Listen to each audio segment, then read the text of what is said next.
cari amici sportivi, welcome to another edition of the Local Soccer Show, where we talk amateur soccer in our beautiful city, our province, and our country. We're here to bring you different guests to give you great insights based on their previous experience, sometimes as a player, sometimes as a director, and a lot of times what they're doing at the moment. And I'm really honored to have Rocco Placentino today, who's a sporting director at Club the Soccer Saint-Laurent, join us today as we talk about the transition as we end summer season and we go into the winter. I'd also like to thank Evangelista Sports for all their support. Without them, the show wouldn't be possible. Go get your winter gear as you prepare for indoor season. They have everything you need: shoes, socks, uniforms, balls, you name it, they have it. Canada's premier soccer store, Evangelista Sports. Go see their store, especially in Little Italy. It's really a treat for the soccer fan. So we're going to play our little intro and then we'll welcome our guest.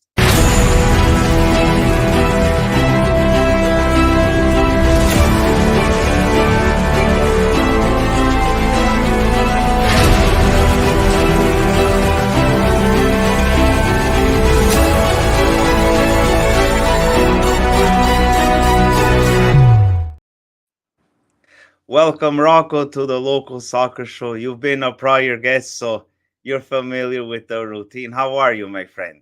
I'm fine. Thank you for the invite. It's always a pleasure to speak soccer with you guys. Honestly, is. All right. Thanks for coming on again. We really appreciate your time. We know you're super busy at your club. So before we get started, just wanted to get your input. How was the summer season? More, let's say, at the youth level at your club at Saint Laurent. How did things go this summer?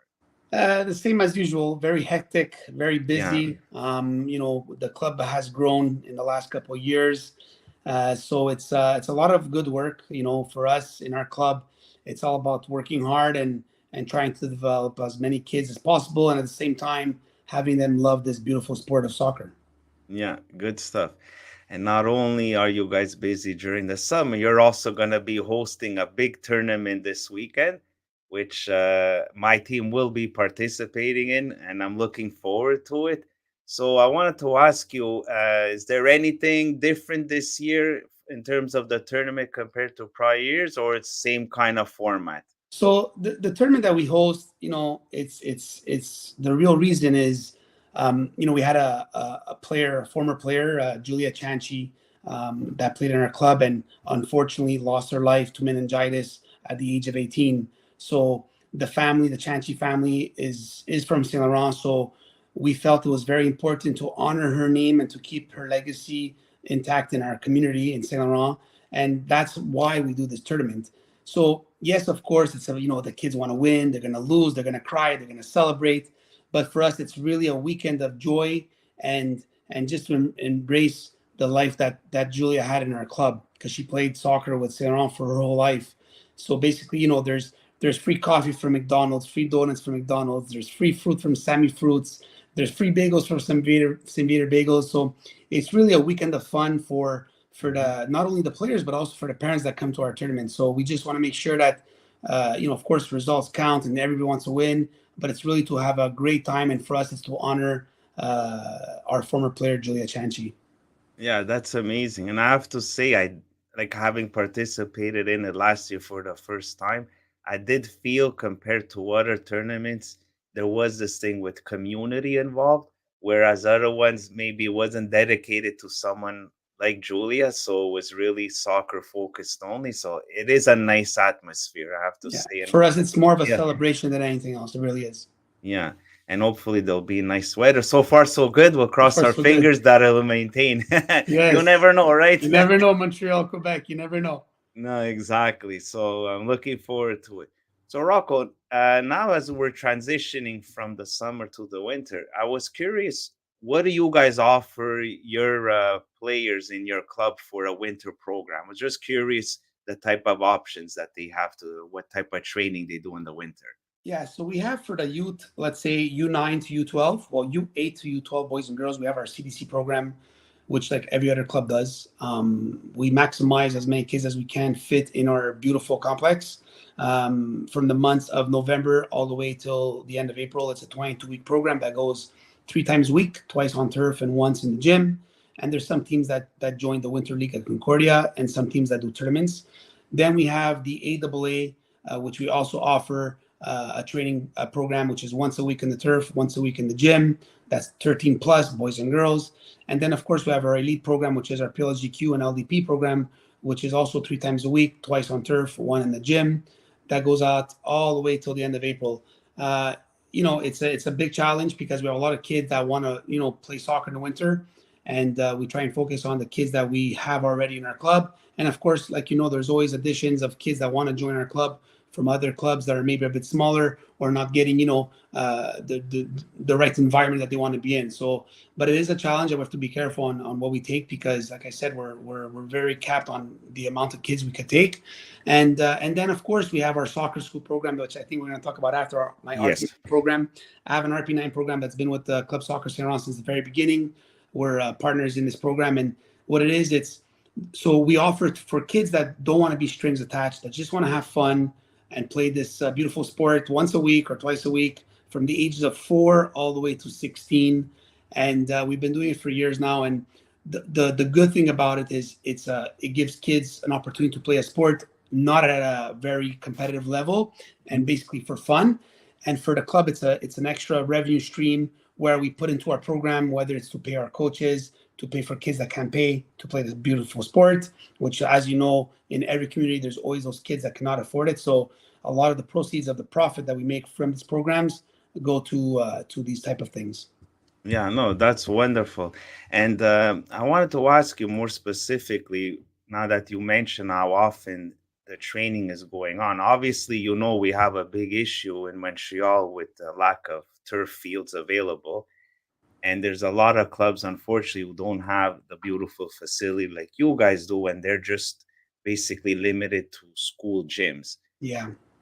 If you were in a club like that, what would you recommend in terms of what the kids would do, like in terms of training during the winter with limited access to turf?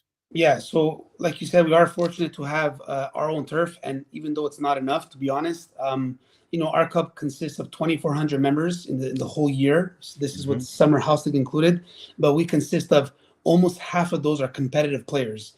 In a regular club, usually the percentage is 60-70% local players and 30-40-50% of competitive players. Us, it's a bit over 50% of competitive players. So it's not enough what we could offer. We wish we had more, and we know that we're very lucky compared to other clubs. But the answer I would give is very simple. The kids got to touch the ball as much as possible, whether it's on the gym, whether it's on turf, whether it's on ice, wherever Yeah, it is. Touching the ball is super key for any age, of the ages of 4 or 5 all the way to senior. Because at the end of the day, like you said, some clubs are limited into what they could offer, but they should make the best out of it, even if it's on gym floors. My keys to success is to make sure you have a competent staff that's energetic, passionate, and willing to motivate and keep these kids playing this beautiful sport. yeah, I agree with you. And one of the things that was discussed sometimes with other clubs too is burnout regarding the kids. I find there should be at least 2, 3 hours a week. And, it's hard too now, kids going in school. You don't want to overdo it either. But would you be in agreement to say at least 2, 3 hours a week they should play in Minimum. the winter? Kids are kids. Kids need to burn energy. I use my son as an example. My son plays Yeah, hockey and soccer, yeah, because he has a ton of energy. But school is always a priority. A kid that should be your go-to thing. So you say, make sure you do your homework, make sure you do well in school so you can play a sport, right? yeah, And at the end of the day, 2-3 hours a week, I think is a norm of what a kid should be doing in terms of any sport, whether it's soccer, basketball, hockey. It's important for kids to stay very active, and make sure that they're not on their iPads or on their PlayStations, because that's a yeah, huge problem in our generation today with the young ones. So yeah. for us in our club, the focus is, let's try and make these kids touch the ball as many times as possible, not overdoing it for specific age groups, of course. Yeah. Now, the other thing we talked about as well is balancing like work. I meant school and playing sports. And now you mentioned also with hockey, with some teams, it gets a little bit tricky because hockey is also pretty intense. How do you guys try to balance the two things where you have kids playing hockey and sometimes there might be a Conflicts. conflict either with their training or their So, kids? so for us, our club has a philosophy where we don't tell you what to do. You want to play Okay. two sports? It's up to you. We will never say no to a kid that plays two sports, even at the highest level. What's important is, you try and manage your schedule the best you can. You try and compromise the best you can. Sometimes it's a give and take. We understand that in the winter, hockey's a winter sport, so there's going to be some conflicts where they'll miss some of our practices, but it's for a good reason, right? They're not home on the TV or on PlayStation or not on their iPads. They're actually doing another sport. So for us, the way we look at it is that we encourage kids to play different sports. At the end of the day, sometimes there's a conflict. It's how you deal with it and how you Yeah. manage your time with it. Yeah, absolutely. So now I want to focus the discussion on the recreational side. What I've noticed in my experience being involved with local soccer is I find a lot of times the attention is always more on the competitive side because typically you have the players that are more talented that want to play in that setting. The parents too are more engaged, especially the higher levels. Like what I've noticed in my experience, if we look at the Lac St. Louis region, for example, usually they make three pools of teams in terms of the schedule. You have pool one, pool two, pool three. You'll have the pool one where they're very dedicated, always show up, type of setting. The pool two, they're pretty good as well. And then you have, let's say, in the pool three, where the level of commitment, let's say, is not the same, let's say, as the other ones.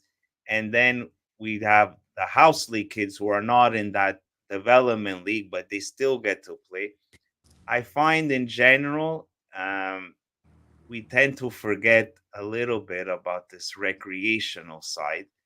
And I wanted to know your thoughts about that, how clubs can, do things to keep the kids active and maybe they're not into playing in a competitive setting with 2 3 practices a week and a game a week, but it's still fun to play.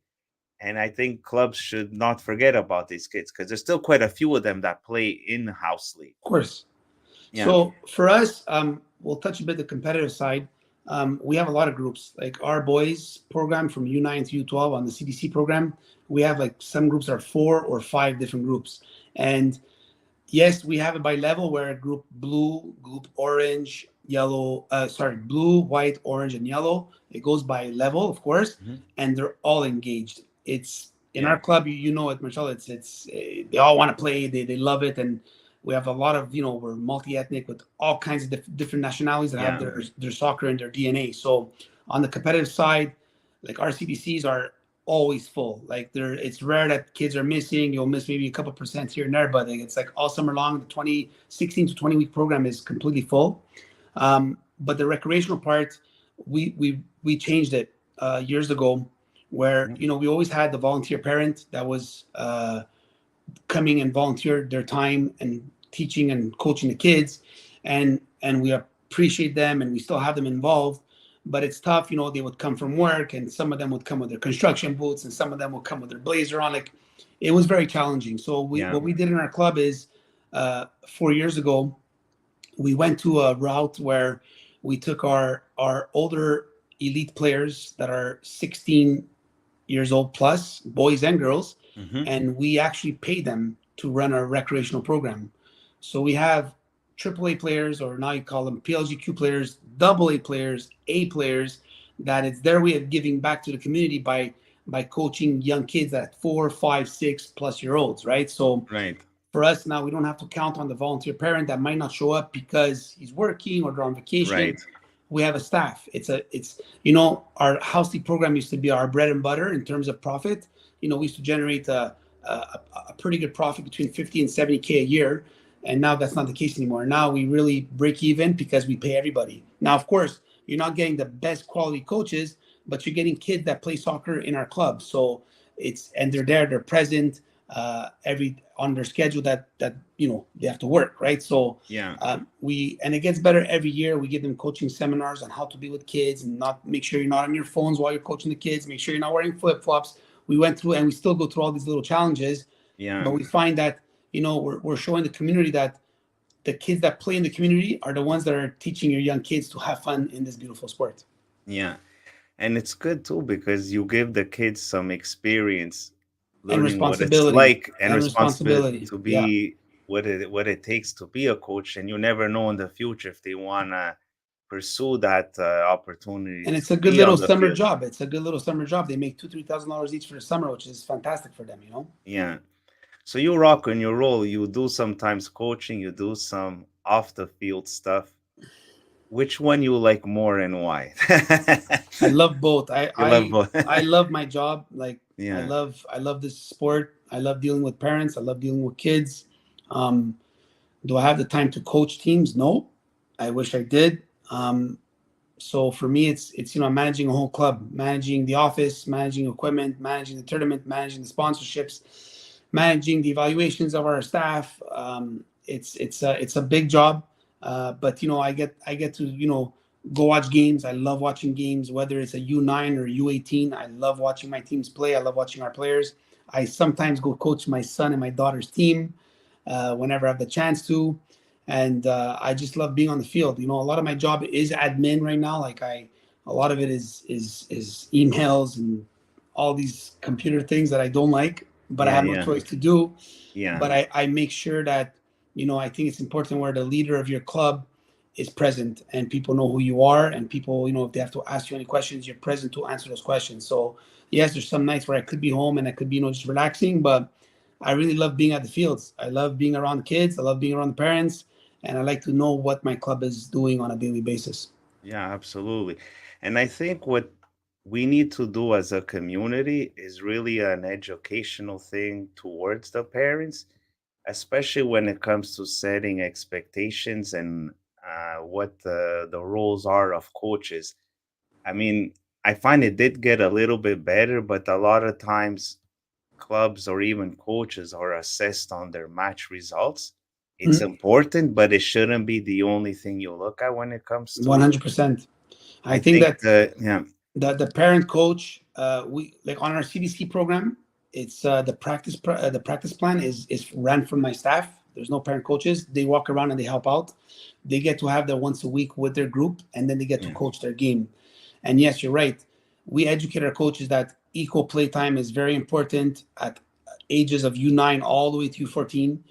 You have to educate them on repetition, on telling them it's not about the result. It's not about the result. yeah, Control your emotions. Control your anger issues. There's so many things that every club has challenges, including our club too. Like we've gotten much better on the discipline part, but a lot of the discipline part from the parent or the coach is a result because they want to win, and we're trying to get away from that. And if you do win, it's a plus. But we yes, shouldn't you shouldn't have absolutely, you shouldn't have in a CDC season where there's no stats. It shouldn't matter if you're winning or losing. Now, when you go to a tournament, it's normal. You go to a tournament, there's a gold medal, there's a bronze medal, yeah, there's a silver medal. So yeah, in our club, our philosophy is, if you pass the opening group stage and you're going to the semifinal, final, if you want to keep some of your better players on, that's fine. It's set in our program. We tell the parents this, that yeah, sometimes you go to a tournament and you're going to there's something to it's to have fun, but you have to win something, right? And at the end of the yeah, day, we do have that competitive mentality in our club where you know winning is not everything, but I believe that winning, a kid has to learn how to win and a kid has to learn how to lose, because in life later you need yeah, to understand how to control that. So for us, fun before everything else, respect before everything else. Is it perfect? No, it's far from being perfect, but we try and educate and repeat this to our parent coaches and parents each and every year. We have 2 meetings with them in person throughout the year. yeah, Remember them that, hey, these are kids. The actions that you have in front of our kids is a result to them, saying, oh my God, what's that father doing, or what's that mother doing, or what's my coach doing? Why is he screaming there? Why is he screaming here?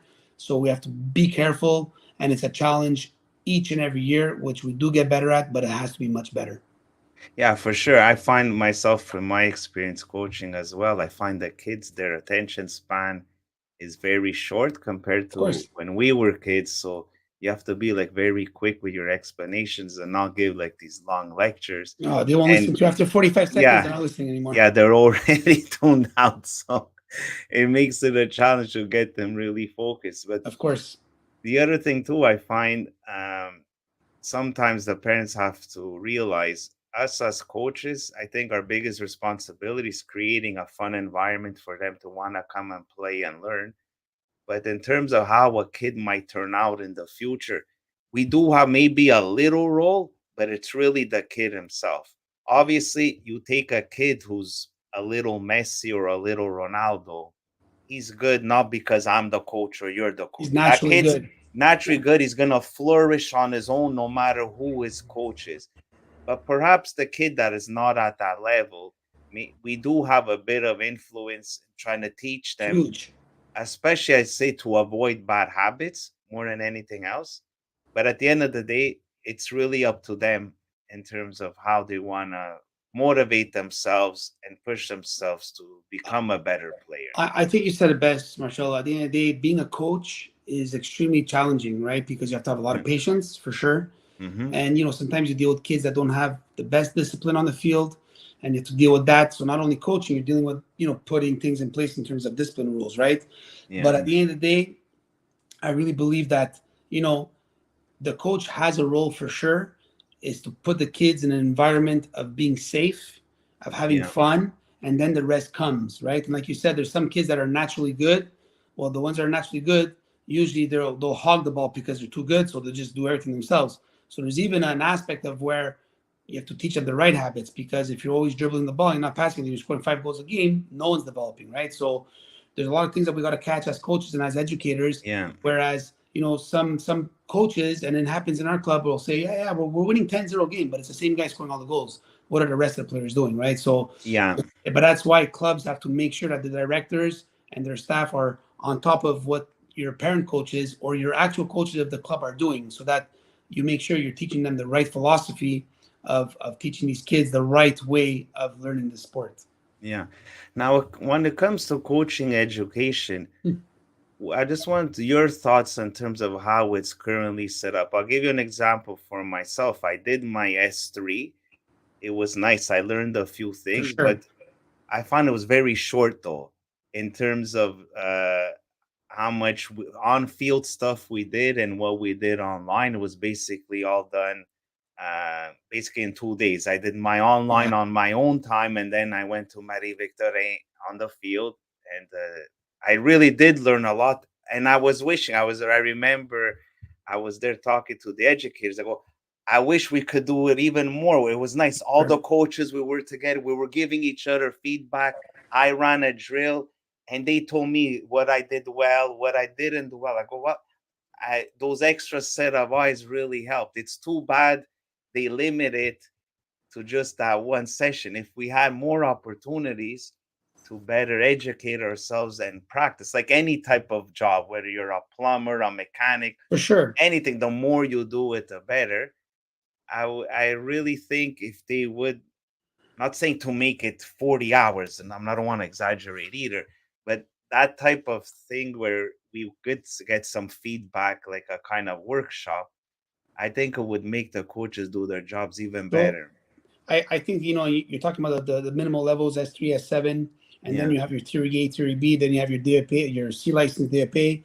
So the more you do, the more fun it becomes, because you yeah, really get to learn. Like I did my DFA back in the day, my B provincial, B national, and I was fortunate to have amazing instructors like Valerio yeah, Cazzola, Alex Salvoni, like really good people, and I learned a lot from them. So even me yeah, as a player is one thing, but when you're taking a lead of a director, of a coach, there's so much I have to learn. I'm still learning, right? yeah, But I think something that's very important, Marcel, is that yes, these levels are important to do because you need them, but I believe that clubs, including our club, have to have a better structure on coaching education. This is something that, it's funny that you mentioned it. I'm restructuring a lot of the way we do things in our club, and it's about educating our coaches. And whether it's on discipline issues, on how to coach, how to act in front of kids, the technical part of it, having workshops, I think is going to be something very important for us to do. and we will. It's I sat down with my staff. I restructured a bit my staff in the last couple of weeks, and we need to educate our coaches. We need to educate our coaches, and I'll go a step further, Marcelo, and you're gonna laugh at me, but and I really mean this. Yeah. I would love for coaches and clubs to do it together. I take my coaches, I bring them to La Salle. We listen to what La Salle coaches have to say. We take La Yeah. Salle coaches, bring Saint-Laurent, see what the Saint-Laurent coaches have to say, because there's always space to learn, always. And Absolutely. you get new ideas. Just because I played soccer for 20 years doesn't mean I'm the best coach. I Right. can learn. I can learn something from a guy like you that maybe didn't play at the highest level, but you see something that maybe I don't see.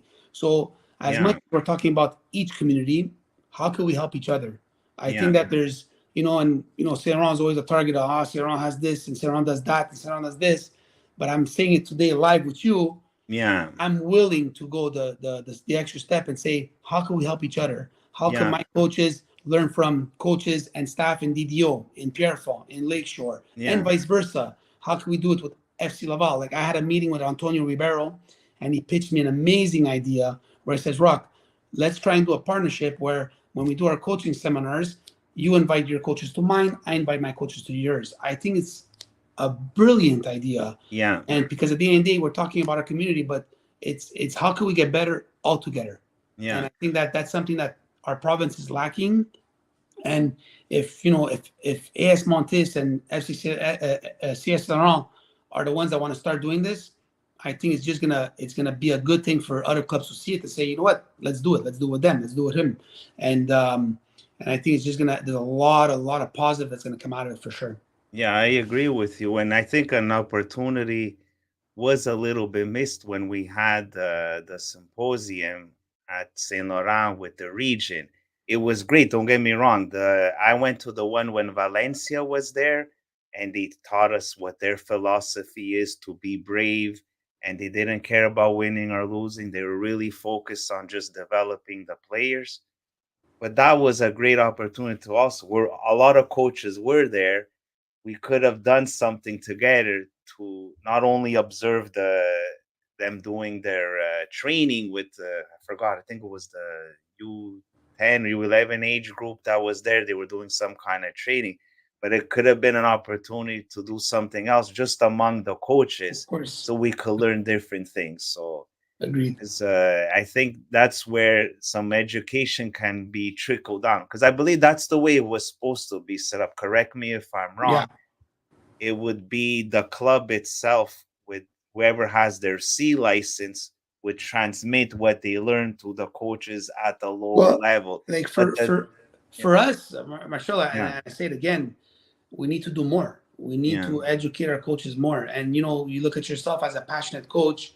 Uh, I have a lot of them in Saint Laurent, and I feel that myself with my other directors, whatever knowledge we yeah, have to give it and we have to share it. It's about sharing the wealth of the knowledge of the sport, and I think that it's something that we need to do more of. That's for sure. yeah. So Rocco, let's move on to RP9. This is an initiative really that means a lot to you. Why don't you explain it in detail? What made you want to start it, and what's your goal with it? So RP9 is basically soccer schools and camps that I offer. I used to offer on my own, Mm-hmm. and then I partnered up with my club, Saint Laurent.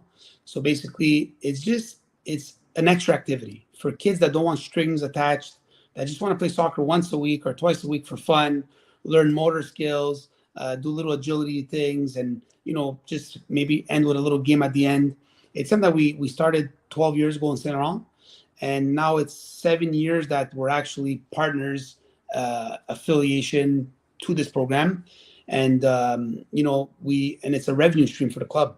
It's something where the club gets an extra revenue where they could put towards their coaching education, paying extra Mm-hmm. coaches, paying for kids that cannot afford to play soccer. So it goes a long way, and the revenue stream could be quite significant if the program is done well. We generate over 300, 400 kids a week in the winter doing this program. So but it was baby steps, right? We started with 30, Yeah, 40 kids, and then slowly, we blew up, and it's doing very well. And now, this past summer, I did a little soccer school with RP9 and camps with Clip Soccer RDP, where I grew up. I was fortunate enough to have certain people that are on the board that believed in it and said, you know Hmm. what, let's try it out. And it's just the very beginning. We'll see where that takes us. But for me, it's I put a little staff together of young coaches, and they go out there and they just make the kids have fun. And like I said, for us, it's to for those players that can't commit to playing sports 3 4 times a week. Well, you know what? Let's give them an opportunity to play at least soccer once a week for fun, and to again love this beautiful sport even at a for fun level. Okay. So would you say would be an equivalent of a club that offers a house league type Micro environment, program, but without the same kind of commitment and not yeah. the same frequency? Yeah, like us, we do it. It's based on 10-week programs during the fall, winter, and spring sessions and summer. So basically, Okay. it's based on 10 weeks. A parent goes online, they buy a la carte. They could buy once a week, they could buy twice a week, they could buy for Okay. 10 weeks, for 20 weeks, for 30 weeks. And it's for those parents. I give an example. A Okay. parent has a kid that loves soccer, but they ski a lot on the weekends, right? So they can't go play soccer because a lot of the soccer practices in the winter are Right. Saturday, Sundays. So they'll join the soccer school on the Wednesdays, right? So we give them options where it's feasible for them to come and there's no commitment. They want to miss two in a row, they want to miss three. It's up to them. It's really no Yeah. string. It's a program that's no strings attached to Yeah. anybody. Yeah, because it's different, obviously, when you have a schedule, Yeah. whether you're in competitive or recreational, it's almost like a job. You have to show up or tell your coach, I'm not available that Here you don't weekend. tell us nothing. And You don't come, you don't come. here, this, it doesn't matter if they show up or not. So it's Whether definitely they come late or they stressful. leave early, for us, it's really Yeah. a session of fun for them. Absolutely. So on the flip side of this, Rocco, you see a lot of opportunities for players to further develop their skills outside their own club. I know in my case, I've seen some of my kids that are either join an academy and still play with their club. They'll go to like a Patrice Bernier and get some specialized training, or they could even join another type of training program like a Perfo Soccer, for example. Again, further developing their skills. I just wanted to know your thoughts on the this opportunity to further develop your skills and the type of training you think it would be good for someone to pursue. Is it just for the kids that are really want to achieve elite status, or even the regular kid? Like, what are your thoughts on this? So where you use Perfo as an example. There's MPG as an example. Another Mhm. academies. There's so many different little academies out there, Yes. and it's an extra. At the end of the day, the kid that really loves the sport and wants to get better, it's touching the ball, and it's done with qualified coaches. I know Perfo and I know MPG very well, Hmm. and they do a fantastic job. I have so many of my players that go, and I encourage it. At the end of the day, Yeah. if the parents have the willingness to pay for it and to Yeah. schedule and add it to their schedules, why not? Like my son doesn't do extra because he plays hockey. You understand? So Right. at the end of the day, I encourage that. If you could fit it in your schedule, and if you're playing 2 times a week or 3 times a week with your club, and you want to do a perfo an extra 1 or 2 times a week, and you could do it, why not? I encourage Yeah. that. Yeah, for sure. Like I don't, I on my academy, because RP9 is like an academy, but it's recreational. Like I don't like if Yeah. when someone else wants to say when someone comes to me and says, "Yeah, Rocco, I want to put my son in your RP9, to get better," I tell them, "Listen, for us, it's just an extra to touch the ball and have fun. You want your son to get better. That's what coaches that are high level go to MPG, go to Perfo. I recommend them private sessions too. Like at the end of the day, at the end of the day, for me, it's I have to cater to what my membership is, right, in terms of RP9. And for us, it's really have fun, do Christmas camps, spring break camps, summer camps. And it's yeah, of course, even if it's for fun, if you're touching the ball every day, you're getting better. So, but like I said, for me, it's more no strings attached, and it's not to put pressure on the kids. It's really come, have fun, and go home. Yeah, absolutely. Now, at the club level, especially with the CDC, I speaking with different friends, there's different philosophies of how people want to do their development. There's some people that say, the best education is just let them play a game. Then others believe it's important they do their individual training to improve their individual skills. Then there's people that say, yeah, but tactics are important as well. Is there a right balance? Are you more old school, more working on the technical side? What would be your philosophy when it the comes to game that? the game for a kid is the cherry on top of the cake, right? The Yeah. kid loves playing games. At the end of the day, I remember when I was a kid with my brother, we do one-on-one in the basement and destroy our chip rock, right? Like a game's a game. Yeah. So, but there's different formats of game. You could put a game into a possession game where, you're playing with four nets or you're making 10 passes, it's a point. Like you can always make it into a game, right? Yeah. Our philosophy and what I brought to our club is you got to touch the ball. And at the end of the day, I tell my son, you want to get better at soccer, you want to get better at hockey, go in the basement and touch the ball or touch the stick. Like it's our CDC program is very technical. When we do our CDC program for our competitive kids, Yeah. it's very technical. We're working on dribbling, first touch, the way you receive a ball, the way you pass the ball. It's, and everybody, like, I don't believe putting my group one player with a group five player in the same drill. Why? Because no one's going to develop. You're going to have the kid, Yeah. if I'm working on a two touch passing sequence, I have the kid that's a really good soccer player doing it properly and efficiently again with a kid that is still not at that level. So now the kid that's very good at it is not developing because he's with somebody that's not doing it properly. And the Yeah. kid that's not doing it properly is not there yet and he's intimidated by doing what the kid that's doing it properly.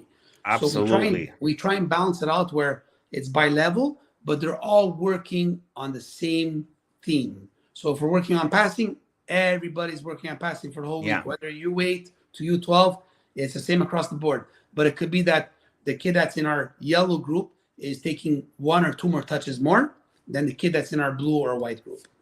Right. And now, when it comes to creating your groups, let's say whether it be in the winter or even the summer, you have to prepare your schedules and you have to do your evaluation. How do you guys go about it when you're overseeing this? Is it like you do a scrimmage and you just watch them scrimmage? Is there a process to it? Like So yeah, before, how do you go about it? so for us, it's not about scrimmage because at the end of the day, when you just base it on a scrimmage and you tell the kid that all you're having an evaluation on your scrimmage, they're going to be stressed, they're going to be nervous, Yes. they're not going to be themselves. So the way we evaluate the process in our club is on your CDC practices. So if you're doing CDC practices twice a week for 22 weeks, you have 44 practices that you're getting evaluated on daily because all the staff that's on the field are Yeah. my paid staff. So they know all the players. Now, the way we used to do our evaluations, we used to do a cycle of every 4 weeks, where every 4 weeks it was kids that would go up and down, and it was very chaotic. It's very difficult to do it every 4 weeks. Then we moved it to every 6 weeks, and then we moved it to every 8 weeks. So Yeah. we're still finding the right formula. And now, we're meeting our parents at the end of September, and we're again changing our evaluation process. So we're gonna go to a different route on. We're gonna decide when a kid should go up and down. There's not gonna be a cycle. The cycles are for practices, are for the themes, are for what you're working on. And my staff is going to evaluate to say after week 3, if we see there's a kid that's wow, he's doing very well and he deserves to be on a higher group, he'll get put up by himself. We don't have to wait for a cycle to throw up 3 kids or throw down 3 kids.